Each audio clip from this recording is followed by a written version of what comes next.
Hello. Welcome back to my channel. Thanks for stopping by the story corner.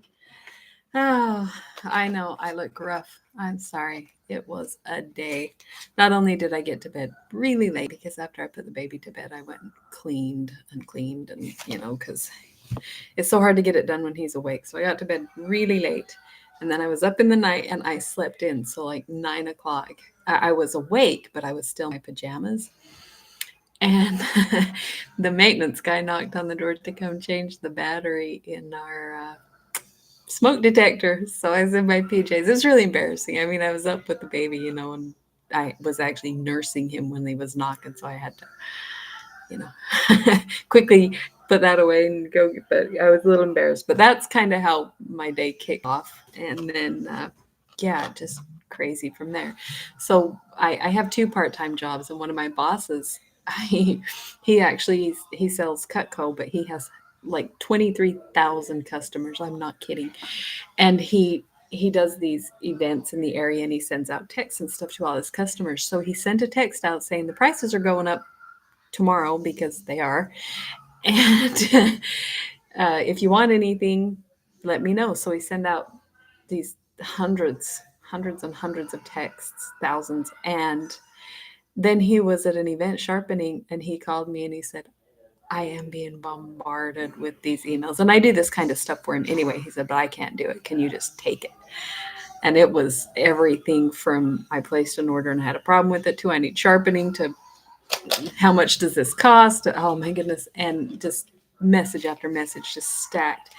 And so I went through and I started answering, giving replies and giving information. And then as I'm going down the list, then the people I replied to are replying back. So I'm just like message after message after message all afternoon, like hours and hours of just keeping up with his messages. And I was going to do a bunch of stuff for myself for sales, but I was so busy doing his stuff that I didn't do anything for me, which, but he's killing it. Holy cow. This guy, he's 20, no, 30, 32. And I think he's been selling Cutco for like 7 years or 8 years.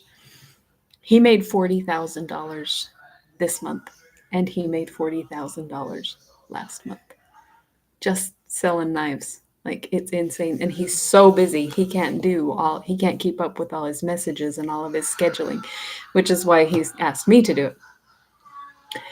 And it's nice because, he pays me generously and he's really nice, and I can do it on my computer from home, and it's great. But holy cow, I've been busy. And my life story on my channel here, but it was a long day.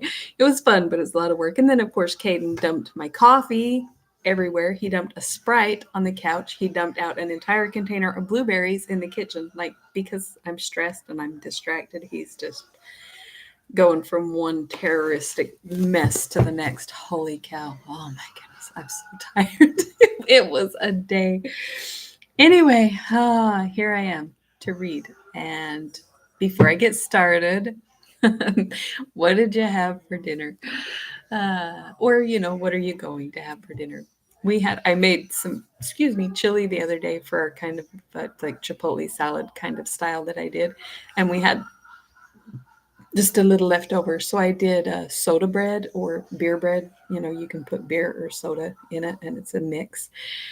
And I did cheese and dill weed. So it was a soda bread because I used Sprite. So it was kind of sweet. It was really good. And then it had a cheese and dill and Sprite in it. I know it sounds weird, but it was dang good. It's bread, but it's kind of like the texture of cornbread almost, but it doesn't have corn in it. It was yum. And then the chili was really good, especially because I put all the toppings and it was extra spicy and it was just so yummy. And then I had made a broccoli salad with nuts and dried cranberries and mayonnaise and stuff on it, and had let us sit in the fridge overnight. So we had that, and it was good. So that's what we did for dinner. And then we still had one can of Sprite because I made that bread with the Sprite. And so we had Sprite floats. And if you've never tried Sprite floats, they're good. It's yummy. Sprite on ice cream. It's really good. So that's what we had for dinner. And the kitchen's a huge mess, and I haven't cleaned it up because I've still got to go back and finish entering all the information for my boss, for Collins. So I still have work to do. And it's like 15 after 9 here. That's how late I am. Anyway, yeah. Oh, I should probably show off a couple of cute things before we get started, just because I can. Okay, look at these. How cute are these? They're little cute star earrings. And then they have these little dangly beads set inside of them, so they actually dangle separately. You can see that. They're really cute, and these are almost like the iridescent. You know that the metal that's kind of rainbow metallic. That's what those beads are. That kind of rainbow metallic. You can see them changing color as you turn it. So they're cool. Very cute. And then let me just grab something out of here. Oh, there's these little leaf earrings. So they're golden green, and then they have a tiny little gold leaf charm separate on top of them, so you can see, that it's actually dangling separate. So those are really cute too. And that's it. That's all I'm going to show you for tonight because I'm tired. Got to read, get the reading done. So this is in separate volumes. So we finished volume 1, and this is letter 1 in volume 2. So, and it starts with a letter from Evelina to the Reverend Mr. Villers.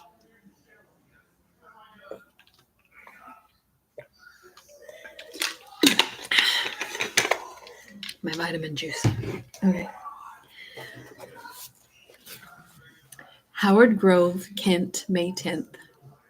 Our house has been enlivened today by the arrival of a London visitor, and the necessity I have been under of concealing the uneasiness of my mind has made me exert myself so effectually that I even think it is really diminished, or at least my thoughts are not so very anxiously occupied by one only subject as they lately were. I was strolling this morning with Miss Mervyn down a lane about a mile from the grove, when we heard the trampling of horses, and fearing the narrowness of the passage, we were turning hastily back, but stopped upon hearing a voice call out, "Pray, ladies, don't be frightened, for I will walk my horse." We turned again, and then saw Sir Clement Willoughby. He dismounted, and approaching us with the reins in his hand, presently recollected us. "Good heaven!" cried he, with his usual quickness, "do I see Miss Anville, and you too, Miss Mervyn?" He immediately ordered his servant to take charge of his horse, and then advancing to us, took a hand of each, which he pressed to his lips, and said 1,000 fine things concerning his good fortune, our improved looks, and the charms of the country when inhabited by such rural deities. "The town, ladies, has languished since your absence, or at least I have so much languished myself as to be absolutely insensible to all it had to offer. One refreshing breeze, such as I now enjoy, awakens me to a new vigor, life, and spirit. But I never before had the good luck to see the country in such perfection." I was thinking he was already there all this time, but he wasn't. I guess it was just Madame Duval. So the captain invited him to come out to Howard Grove, but I guess he didn't before, so oops, here he is now. "Has not everybody excuse me, almost everybody left town, sir?" said Miss Mervyn. "I am ashamed to answer you, madam, but indeed it is as full as ever, and will continue so till after the birthday." I don't know what that means. Maybe like the king's birthday or princess. I cannot tell if it's like too loud out there, if I should go shut the door. I left it open so Caden could come find me, because sometimes if I come in a room and shut the door, he freaks out and he stands outside the door crying his heart out, because how could I shut him out? Oh my goodness. But he's not even coming, trying to find me. And it's loud out there. Trying to decide. That's probably fine. Okay. Has not almost... Oh, I read that. However...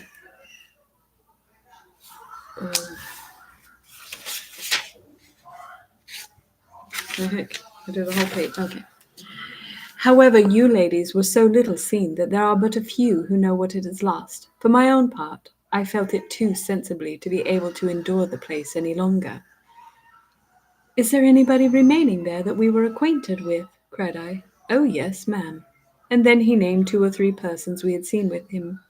But he did not mention Lord Orville, and I would not ask him, lest he should think me curious. Perhaps, if he stays here some time, he may speak of him by accident. He was proceeding in this complimentary style when we were met by the captain, who no sooner perceived Sir Clement than he hastened up to him, gave him a hearty shake of the hand, a cordial slap on the back, and some other equally gentle tokens of satisfaction, assuring him of his great joy at his visit, and declaring he was as glad to see him as if he had been a messenger who brought news that a French ship was sunk. Sir Clement, on the other side, expressed himself with equal warmth, and protested he had been so eager to pay his respects to Captain Mervyn that he had left London in its full lustre, and 1,000 engagements unanswered, merely to give himself that pleasure. "We shall have rare sport," said the captain, "for do you know the old Frenchwoman is among us? 'Fore George, I have scarce made any use of her yet, by reason I have had nobody with me that could enjoy a joke. Howsomever, it shall go hard but we'll have some diversion now." Sir Clement was very much approved of this proposal, and we then went into the house, where he had a very grave reception from Mrs. Mervyn, who is by no means pleased with his visit, and a look of much discontent from Madame Duval, who said to me in a low voice, "I'd as soon have seen old Nick as that man, for he's the most impertinent person in the world, and is never on my side." The captain is now actually occupied in contriving some scheme, which he says is to play the old dowager off, and so eager and delighted as he is at the idea that he can scarcely contain his raptures sufficiently to conceal his design, even from herself. I wish, however, since I do not dare put Madame Duval upon her guard, that he had the delicacy not to acquaint me with his intention. It was a short one. Letter 2. Evelina in continuation. May 13th. The captain's operations are begun, and I hope ended, for indeed poor Madame Duval has already had too much reason to regret Sir Clement's visit to Howard Grove.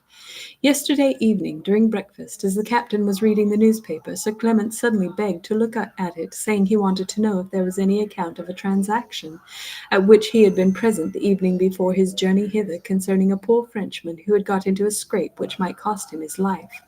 The captain demanded particulars, and then Sir Clement told a long story of being with a party of country friends at the Tower, and hearing a man call out for mercy in French, and that when he inquired into the occasion of his distress, he was informed that he had been taken up upon suspicion of treasonable practices against the government. The poor fellow, continued he, no sooner found that I spoke French than he besought me to hear him, protesting that he had no evil designs, that he had been but a short time in England, and only waited the return of a lady from the country to quit it forever. Madame Duval changed colour, and listened with utmost attention. Now, though I by no means approve of so many foreigners continually flocking into our country, added he, addressing himself to the captain, yet I could not help pitying the poor wretch, because he did not know enough of English to make his defence. However, I found it impossible to assist him, for the mob would not suffer me to interfere. In truth, I am afraid he was but roughly handled. "Why, did they duck him?" said the captain. "Something of that sort," answered he. "So much the better, so much the better," cried the captain. "An impudent French puppy. I'll bet you what you will, he was a rascal. I only wish all his countrymen were served the same." "I wish you had been in his place, with all my soul," cried Madame Duval warmly. "But pray, sir, didn't nobody know who this poor gentleman was?" "Why, I did hear his name," answered Sir Clement, "but I cannot recollect it." It wasn't Dubois," stammered out Madame Duval. "The very name," answered he. "Yes, Dubois. I remember it now." Madame Duval's cup fell from her hand as she repeated, "Dubois. Monsieur Dubois, did you say?" "Dubois? Why, that's my friend," cried the captain. "That's Monsieur Slippery, ain't it? Why, he's plaguy fond of sousing work. Howsomever, I'll be sworn they gave him his fill of it." "And I'll be sworn," cried Madame Duval, "that you're a— But I don't believe nothing about it, so you needn't be so overjoyed, for I dare say it was no more Monsieur Dubois than I am." I thought at the time, said Sir Clement very gravely, that I had seen the gentleman before, and now I recollect I think it was in company with you, madame. With me, sir, cried Madame Duval. Say you so, said the captain. Why then it must be he, as sure as you're alive. Well, but, my good friend, what will they do with poor Monsieur? It is difficult to say, answered Sir Clement very thoughtfully, but I should suppose that if he has not got good friends to appear for him, he will be in a very unpleasant situation, for these are serious sorts of affairs. Why, do you think they'll hang him? Demanded the captain. Sir Clement shook his head, but made no answer. Madame Duval could no longer contain her agitation. She started from her chair, repeating with a voice half choked, Hang him! They can't let them at their peril. However, it's all false, and I won't believe a word of it. But I'll go to town this very moment and see Monsieur Dubois myself. I won't wait for nothing. Mrs. Mervyn begged her not to be alarmed, but she flew out of the room and upstairs into her own apartment. Lady Howard blamed both the gentlemen for having been so abrupt, and followed her. I would have accompanied her, but the captain stopped me, and having first laughed very heartily, said he was going to read his commission to a ship's company. Now, do you see, said he, as to Lady Howard, I shan't pretend for to enlist her into my service, and so I shall e'en leave her to make it out as well she can. But as to all you, I expect obedience and submission to orders. I am now upon a hazardous expedition, having undertaken to convoy a crazy vessel to the shore of mortification. So, do you see, if any of you have anything to propose that will forward the enterprise, why speak and welcome. But if any of you that are of my chosen crew capitulate or enter into any treaty with the enemy, I shall look upon you as mutinying and turn you adrift. Having finished this harangue, which was interlarded with many expressions and sea phrases that I cannot recollect, he gave Sir Clement a week of intelligence, and left us to ourselves. Indeed, notwithstanding the attempts I so frequently make of writing some of the captain's conversation, I can only give you a faint idea of his language, for almost every other word he says is accompanied by an oath, which I am sure would be as unpleasant for you to read as for me to write. And besides, he makes use of 1,000 sea terms, which are to me quite unintelligible.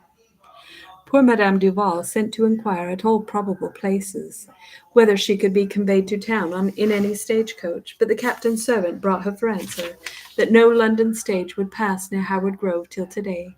She then sent to order a chaise, but was soon assured that no horses could be procured. She was so much inflamed by these disappointments that she threatened to set out for town on foot, and it was with difficulty that Lady Howard dissuaded her from this mad scheme. The whole morning was filled up with these inquiries, but when we were all assembled to dinner, she endeavored to appear perfectly unconcerned, and repeatedly protested that she gave not any credit to the report as far as it regarded Monsieur Dubois, being very certain that he was not the person in question.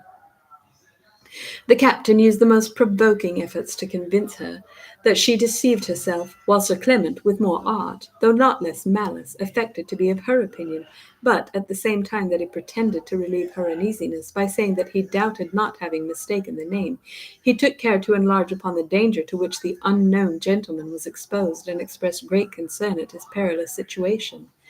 Dinner was hardly removed when a letter was delivered to Madame Duval. The moment she had read it, she hastily demanded from whom it came. A country boy brought it, answered the servant, but he would not wait.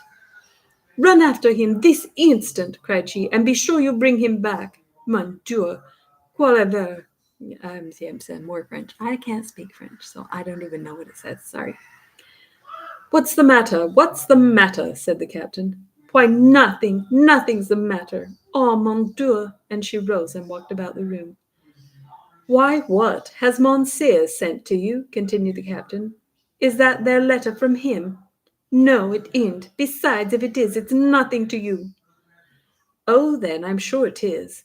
Pray now, madam, don't be so close. Come, tell us all about it. What does he say? How did he relish the horse pond? Which did he find best, sousing single or double? For George, 'twas plaguy unlucky you was not with him. It is no such thing, sir, cried she very angrily. And if you're so very fond of a horse pond, I wish you'd put yourself into one, and not be always a thinking about other people's being served so. The man then came in to acquaint her that they could not overtake the boy. She scolded violently, and was in such perturbation that Lady Howard interfered, and begged to know the cause of her uneasiness, and whether she could assist her. Oh, he came and found me after all. Hi, baby. I love you. Hi, Pumpkin. Do you want to come say hi? Can I say hi? Oh. Say hi. Oh. How did you take that apart? Oh, he's a handful. Oh, you need a drink? All right, you can have a drink. Here you go. You need some vitamin water?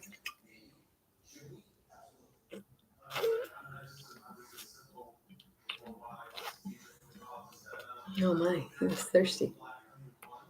You're thirsty. You're thirsty, boy. Oh my goodness. You were so thirsty. You need more? You don't think that's good? You're just not going to be satisfied till you drink it all?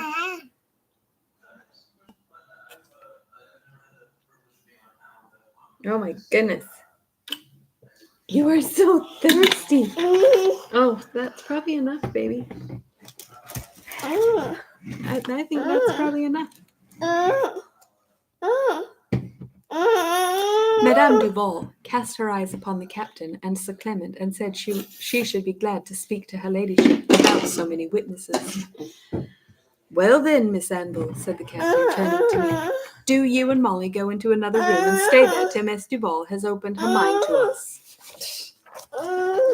Yeah, she's saying she'd like to talk to Mrs. Mervyn without so many people around. So he's like, oh, okay, well, he'll send out Evelina and Molly. Her name's not actually Molly. It's interesting that I think back then Moll or Molly was like a nickname for all girls, like girly. Kind of weird, right? Oh my goodness, you're just gonna drink it all, huh? So that he can hear what she has to say, when the whole point of her wanting to talk to Mrs. Mervyn alone is because she doesn't want to talk about it in front of the captain, so he's just being a jerk. So you may think so, cried she, but whose fool then? No, you needn't trouble yourself to make a ninny of me, neither, for I'm not so easily taken in, I'll assure you. Lady Howard then invited her into the dressing-room, and I was desired to attend her. As soon as we had shut the door, "Oh, my lady," exclaimed Madame Duval, "here's the most cruelest thing in the world has happened. But that captain is such a beast, I can't say nothing before him, but it's all true. Poor Monsieur Dubois is tooked up." Lady Howard begged her to be comforted, saying that, as Monsieur Dubois was certainly innocent, there could be no doubt of his ability to clear himself. "To be sure, my lady," answered she, "I know he is as innocent, and to be sure they'll never be so wicked as to hang him for nothing." "Certainly not," replied Lady Howard. "You have no reason to be uneasy. This is not a country where punishment is inflicted without proof." "Very true, my lady, but the worst thing is this. I cannot bear that fellow, the captain, should know about it, for if he does, I shan't never hear the last of it." Yeah. "No more won't poor Monsieur Dubois." Well, said Lady Howard, "show me the letter, and I will endeavour to advise you."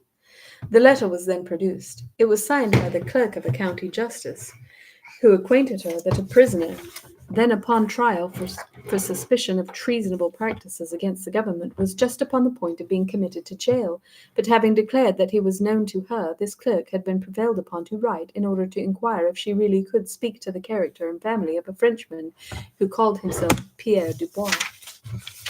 Let me see. I thought this chapter was a short one, but it's a long one. I don't know. Why did I think it was another short chapter? This is a long one. It's like pages and pages. Oh, my goodness. Oh, it's pretty long. Oh well, we'll just plow through. We're halfway done. Oh, you're such a helper. Mwah, mwah, mwah. When I heard the letter, I was quite amazed at its success. So improbable did it seem that a foreigner should be taken before a country justice of peace for a crime of so dangerous a nature that I cannot imagine how Madame Duval could be alarmed even for a moment. But with all her violence of temper, I see that she is easily frightened, and in fact more cowardly than many who have not half her spirit. And so little does she reflect upon circumstances or probability that she is continually the dupe of her own, I ought not to say ignorance, but yet I can think of no other word. I believe that Lady Howard, from the beginning of the transaction, suspected some contrivance of the captain, and this letter, I am sure, must confirm her suspicion. However, though she is not at all pleased with his frolic, yet she would not hazard the consequence of discovering his designs. Her looks, her manner, and her character made me draw this conclusion from her apparent perplexity, for not a word did she say that implied any doubt of the authenticity of the letter. Indeed, there seems to be a sort of tacit agreement between her and the captain, that she should not appear to be acquainted with his schemes, by which means she at once avoids quarrels and supports her dignity. While she was considering what to propose, Madame Duval began to beg Madame Duval, oh my goodness, I'm sorry, I'm so tired. Madame Duval begged the use of her ladyship's chariot that she might go immediately to the assistance of her friend. Lady Howard politely assured her that she would be extremely at her service, and then Madame Duval besought her not to own to the captain what had happened, protesting that she could not endure he should know poor Monsieur Dubois had met with so unfortunate an accident. Lady Howard could not help smiling, though she readily promised not to inform the captain of the affair. As to me, she desired my attendance, which I was by no means rejoiced at, as I was certain she was going upon a fruitless errand. I was then commissioned to order the chariot. At the foot of the stairs I met the captain, who was most impatiently waiting the result of the conference. In an instant we were joined by Sir Clement. 1,000 inquiries were then made concerning Madame Duval's opinion of the letter, and her intentions upon it, and when I would have left them, Sir Clement, pretending equal eagerness with the captain, caught my hand and repeatedly detained me to ask some frivolous question, to the answer of which he must be totally indifferent. At length, however, I broke from them. They retired into the parlour, and I executed my commission. The carriage was soon ready, and Madame Duval, having begged Lady Howard to say she was not well, stole softly downstairs, desiring me to follow her. The chariot was ordered at the garden door, and when we were seated, she told the man, according to the clerk's directions, to drive to Mr. Justice Tyrrell's, asking at the same time how many miles off he lived. I expected he would have answered that he knew of no such person, but to my great surprise he said, "Why, Squire Tyrrell lives about 9 miles beyond the park." "Drive fast, then," cried she, "and you shan't be no worse for it." During our ride, which was extremely tedious, she tormented herself with 1,000 fears for Monsieur Dubois' safety, and piqued herself very much upon having escaped unseen by the captain. Not only that she had avoided his triumph, but because she knew that him to be so much Monsieur Dubois' enemy, that she was sure he would prejudice the justice against him and endeavour to take away his life. For my part, I was quite ashamed of being engaged in so ridiculous an affair, and could only think of the absurd appearance we should make upon our arrival at Mr. Tyrrell's. When we had been out near 2 hours, and expected every moment to stop at the place of our destination, I observed that Lady Howard's servant, who attended us on horseback, rode on forward till he was out of sight, and soon after returning, came up to the chariot window, and delivering a note to Madame Duval, said he had met a boy who was just coming with it to Howard Grove from the clerk of Mr. Tyrrell. While she was reading it, he rode round to the other window, and making a sign for secrecy, put into my hand a slip of paper, on which was written, "Whatever happens, be not alarmed, for you are safe, though you endanger all mankind." I readily imagined that Sir Clement must be the author of this note, which prepared me to expect some disagreeable adventure. But I had no time to ponder upon it, for Madame Duval had no sooner read her own letter than in an angry tone of voice she exclaimed, "Why now, what a thing is this? Here we've come all this way for nothing." She then gave me the note, which informed her that she need not trouble herself to go to Mr. Tyrrell's, as the prisoner had the address to escape. I congratulated her upon this fortunate incident, but she was so much concerned at having rode so far in vain that she seemed less pleased than provoked. However, she ordered the man to make what haste he could home, as she hoped at least to return before the captain should suspect what had passed.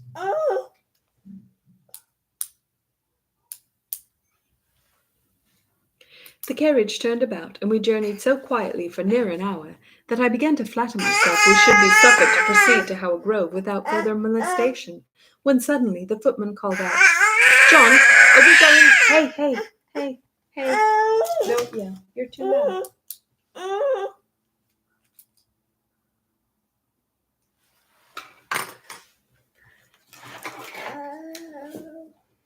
"John, are we going right?" "Why, I ain't sure," said the coachman, "but I'm afraid we turned wrong." "What do you mean by that, sirrah?" said Madame Duval. "Why, if you lost your way, we shall be all in the dark." "I think we should turn to the left," said the footman. "To the left?" answered the other. "No, I'm partly sure we should turn to the right." "You had better make some inquiry," said I. "Ma foi!" cried Madame Duval. "We're in a fine hole here. They neither of them know no more than the post. However, I'll tell my lady as sure as you're born, so you'd better find the way." "Let's try this lane," said the footman. "No," said the coachman, "that's the road to Canterbury. We had best go straight on." "Why, that's the direct London road," returned the footman, "and will lead us 20 miles about." "Pardi!" cried Madame Duval. "Why, they won't go one way nor the other. And now we're all come all this jaunt for nothing. I suppose we shan't get home tonight." "Let's go back to the public house," said the footman, "and ask for a guide." No, said the other. "If we stay here a few minutes, somebody or other will pass by, and the horses are almost knocked up already." "Well, I protest," cried Madame Duval. "I'd give a guinea to see them sots both horsewhipped. As sure as I'm alive, they're drunk. 10 to 1 they'll overturn us next." After much debating, they at length agreed to go on till we came to some inn or met with a passenger who could direct us. We soon arrived at a small farmhouse, and the footman alighted and went into it. In a few minutes he returned and told us we might proceed, for that he had procured a direction. "But," added he, "it seems there are some thieves hereabouts, and so the best way will be for you to leave your watches and purses with the farmer, who I know very well, and who is an honest man and a tenant of my lady's." "Thieves!" cried Madame Duval, looking aghast. "The Lord help us! I've no doubt but we shall be all murdered." The farmer came up to us, and we gave him all we were worth, and the servants followed our example. We then proceeded, and Madame Duval's anger so entirely subsided that in the mildest manner imaginable she entreated them to make haste, and promised to tell their lady how diligent and obliging they had been. She perpetually stopped them to ask if they apprehended any danger, and was at length so much overpowered by her fears that she made the footman fasten his horse to the back of the carriage, and then come and seat himself within it. You want to get up? Jump! Woo-hoo. I love you so much. I'm not going to help you. You're silly. My endeavors to encourage her. Oh, don't yell. My endeavors to encourage her were fruitless. She sat in the middle, held the man by the arm, and protested that if he did but save her life, she would make his fortune. Her uneasiness gave me much concern, and it was with the utmost difficulty I forbore to acquaint her with that she was imposed upon. But the mutual fear of the captain's resentment to me and of her own to him, neither of which would have any moderation, deterred me.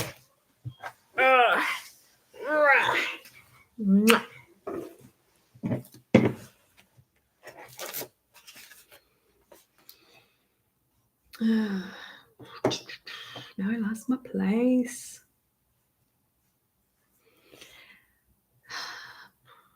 As to the footman, he was evidently in torture from restraining his laughter, and I observed that he was frequently obliged to make most horrid grimaces from pretended fear in order to conceal his risibility. Very soon after, "The robbers are coming!" cried the coachman. The footman opened the door and jumped out of the chariot. Madame Duval gave a loud scream. I could no longer preserve my silence. "For heaven's sake, my dear madam," said I, "don't be alarmed. You are in no danger. You are quite safe. There is nothing but—" Hence the chariot was stopped by 2 men in masks, who at each side put in their hands as if for our purses. Madame Duval sank to the bottom of the chariot and implored their mercy. I shrieked involuntarily, although prepared for the attack. One of them held me fast, while the other tore poor Madame Duval out of the carriage, in spite of her cries, threats, and resistance. I was really frightened. What's it doing? Oh, is that pretty? What is it?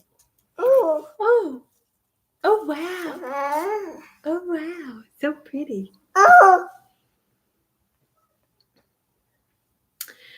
I was really frightened and trembled exceedingly.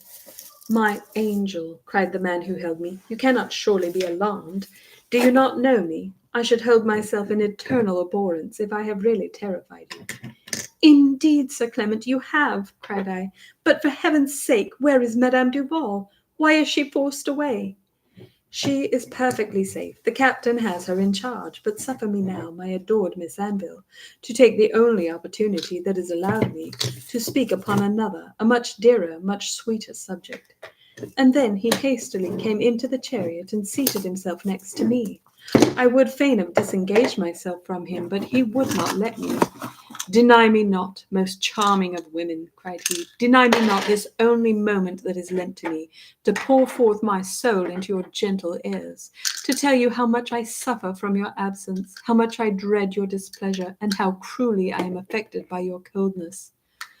Oh, sir, this is no time for such language. Pray leave me. Pray go to the relief of Madame Duval. I cannot bear that she should be treated with such indignity. And can you command my absence? When may I speak to you, if not now? Does the captain suffer me to breathe a moment out of his sight, and are not 1,000 impertinent people forever at your elbow? Indeed, Sir Clement, you must change your style, or I will not hear you. The impertinent people you mean are among my best friends, and you would not, if you really wish me well, speak of them so disrespectfully. Wish you well? Oh, Miss Anville, point but out to me how, in what manner I may convince you of the fervour of my passion. Tell me but what services you will accept from me, and you shall find my life, my fortune, my whole soul at your devotion. I want nothing, sir, that you can offer. I beg you not to talk to me so strangely. Pray leave me, and pray assure yourself you cannot take any method so successless to show any regard for me as entering into schemes so frightful to Madame Duval and so disagreeable to myself. The scheme was the captain's. I even opposed it, though I own I could not refuse myself the so long wished for happiness of speaking to you once more without so many of your friends to watch me, and I had flattered myself that the note I charged the footman to give you would have prevented the alarm you had received. Well, sir, now you know. Oh, my goodness, sorry. Well, sir, you have now, I hope, said enough, and if you will not go yourself to see for Madame Duval, at least suffer me to inquire what has become of her. And when may I speak to you again? No matter when. I don't know. Perhaps what, my angel? Perhaps never, sir, if you torment me thus. Never. Oh, Miss Anville, how cruel, how piercing to my soul is that icy word. Indeed, I cannot endure such displeasure. Then, sir, you must not provoke it. Pray leave me directly. I will, madame, but let me at least make a merit of my obedience. Allow me to hope that you will, in future, be less averse to trusting yourself for a few moments alone with me. I was so surprised at the freedom of this request, but while I hesitated how to answer it, the other mask came up to the chariot door and in a voice almost stifled with laughter said, I've done for her, the old buck. Oh, the old buck is safe, but we must sheer off directly, or we shall be all aground. Sir Clement instantly left me, mounted his horse, and rode off. The captain, having given some directions to the servants, followed him. I was both uneasy and impatient to know the fate of Madame Duval, and immediately got out of the chariot to seek her. I desired the footman to show me which way she was gone. He pointed with his finger by way of answer, and I saw that he dared not trust his voice to make any other. I walked on a very quick pace, and soon, to my great consternation, perceived the poor lady seated upright in a ditch. I flew to her with unfeigned concern at her situation. She was sobbing, nay, almost roaring, and in that utmost agony of rage and terror. As soon as she saw me, she redoubled her cries, but her voice was so broken I could not understand a word she said. I was so much shocked that it was with difficulty I forbear exclaiming against the cruelty of the captain for thus wantonly ill-treating her, and I could not forgive myself for having passively suffered the deception. I used my utmost endeavours to comfort her, assuring her of our present safety, and begging her to rise and return to the chariot. Almost bursting with passion, she pointed to her feet, and with frightened violence she actually beat the ground with her hands. I then saw that her feet were tied together with a strong rope, which was fastened to the upper branch of a tree, even with a hedge which ran along the ditch where she was. I endeavoured to untie the knot, but soon found it was infinitely beyond my strength. I was therefore obliged to apply to the footman, but being very unwilling to add to his mirth by the sight of Madame Duval's situation, I desired him to lend me a knife. I returned with it and cut the rope. Her feet were soon disentangled, and then, though with great difficulty, I assisted her to rise. But what was my astonishment when, the moment she was up, she hit me with a violent slap on the face. I retreated from her with precipitation and dread, and she then loaded me with reproaches which, though almost unintelligible, convinced me that she had imagined I had voluntarily deserted her. But she seemed not to have the slightest suspicion that she had not been attacked by real robbers. I was so much surprised and confounded at the blow that for some time I suffered her to rave without making any answer. But her extreme agitation and real suffering soon dispelled my anger, which all turned into compassion.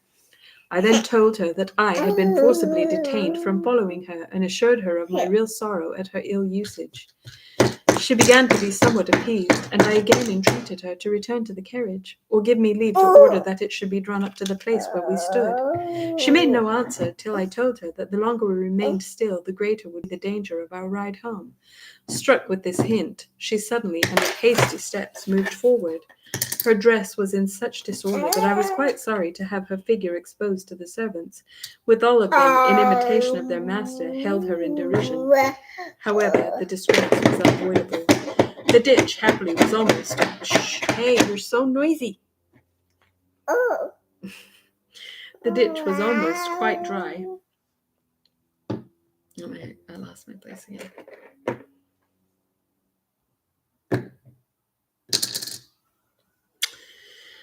Where was I? Or she must have suffered still more seriously, yet so forlorn, so miserable a figure I never saw before. Her headdress had fallen off, her linen was torn, her negligee had not a pin left in it, her petticoat she was obliged to hold on, and her shoes were perpetually slipping off. She was covered with dirt, weeds, and filth, and her face was really horrible, for I don't even know this word, the pomatum, and powder from her head and the dust from the road were quite pasted on her skin by her ears, which with her rouge made so frightful a mixture that she hardly looked human. The servants were ready to die with laughter the moment they saw her, but not all my remonstrances could prevail upon her to get into the carriage, till she had most vehemently reproached them both for not rescuing her. The footman, fixing his eyes on the ground, as if fearful of again trusting himself to look at her, protested that the robbers had vowed that they would shoot him if he moved an inch, and that one of them had stayed to watch the chariot while the other carried her off, adding that the reason of their behaving so barbarously was to revenge our having secured our purses. Notwithstanding her anger, she gave immediate credit to what he said, and really imagined that her want of money had irritated the pretended robbers to treat her with such cruelty. I determined, therefore, to be carefully upon my guard, nor to betray the imposition which could now answer no other purpose than occasioning an irreparable breach between her and the captain. Just as we were seated in the chariot, she discovered the loss which her head had sustained, and called out, "What has become of my hair? Why, the villain has stolen all my curls!" She then ordered the man to run and see if he could find any of them in the ditch. He went, and presently returning, produced a great quantity of hair, and so she wears fake hair, in such a nasty condition that I was amazed she would take it. And the man, as he delivered it to her, found it impossible to keep his countenance, which she no sooner observed than all her stormy passions were again raised. She flung the battered curls in his face, saying, "Sir, What do you grin for? I wish you'd been served so yourself, and you wouldn't have found it was no such joke. You are the impudentest fellow ever I see, and if find you dare grin at me any more, I will make no ceremony of boxing your ears. Satisfied with the threat, the man hastily retired, and we drove on. Her anger now subsiding into grief, she began most sorrowfully to lament her case. I believe, she cried, no, never nobody was so unlucky as I am, and so here because I haven't the misfortune. Listen, my voice. Because I hadn't had misfortune enough already. The puppy has made me lose my curls. Why, I can't see nobody without them. Only look at me. I was never so bad off in my life before. Pardie, if I'd known as much, I'd have brought 2 or 3 sets with me. But I've never thought of such a thing as this. Finding her now somewhat pacified, I ventured to ask an account of her adventure, which I will endeavor to write in her own words. Why, child, all this misfortune comes of that puppy's making us leave our money behind us. For as soon as the robbers see I did not put nothing in his hands, he lugged me out of the chariot by main force, and I verily thought he'd have murdered me. He was as strong as a lion. I was no more in his hands than a child. But I believe never nobody was so abused before, for he dragged me down the road, pulling and hauling me all the way as if I'd no more feeling than a horse. I'm sure I wish I could see that man cut up and quartered alive. However, he'll come to the gallows, that's one good thing. So, you're such a helper. As soon as we got out of sight of the chariot, though he needn't have been afraid, for if he'd beat me. I'm sorry. I'm sorry, I'm not reading well. Though he needn't have been afraid, for if he'd beat me to a mummy, those cowardly fellows wouldn't have said nothing to it. So when I was got there, and what does he do? But all of a sudden he takes me by both the shoulders, and he gives me such a shake. Mon Dieu, I shall never forget it if I live to be 100. I'm sure I dare say I'm out of joint all over. And though I had made as much noise as ever I could, he took no more notice of it than nothing at all. But there he stood, shaking me in that manner, as if he were doing it for a wager. I'm determined, if it costs me all my fortune, I'll see that villain hanged. He shall be found out if there's e'er justice in England. So, when he had shook me till he was tired, and I felt all over like a jelly, without saying never a word, he takes and pops me into the ditch. I'm sure I thought he'd have murdered me, but as much as I ever thought anything in my life, for he kept bumping me about as if he thought nothing too bad for me. However, I'm resolved I'll never leave my purse behind me again the longest day I have to live. So when he couldn't stand over me no longer, he holds out his hands again for my money, but he was as cunning as could be, for he wouldn't speak a word because I shouldn't swear to his voice. However, that shan't save him, for I'll swear to him any day in the year if you can but catch him. So when I told him I had no money, he fell to jerking me again, if he had but, just as if he had but that moment begun. And after that, he got me close by a tree, and out of his pocket he pulls a great cord. It's a wonder I did not swoon away, for as sure as you're alive, he was going to hang me to that tree. I screamed like anything mad, and told him if he would but spare my life, I'd never prosecute him nor tell nobody what he'd done to me. So he stood some time quite in a brown study, a thinking what he should do. And so after that he forced me to sit down in the ditch, and he tied my feet together, just as you see them, and then, as if he had not done enough, he twitched off my cap, and without saying nothing got on his horse, and left me in that condition, thinking, I suppose, that I might lie there and perish. Though this narrative almost compelled me to laugh, yet I was really irritated with the captain for carrying his love of tormenting sport, he calls it, to such barbarous and unjustifiable extremes. I consoled and soothed her as well as I was able, and told her that, since Monsieur Dubois had escaped, I hoped when she recovered from her fright all would end well. Fright, child, cried she, why, that's not half. I promise you I wish it was, but here I'm bruised from top to toe, and it's well if ever I have the right use of my limbs again.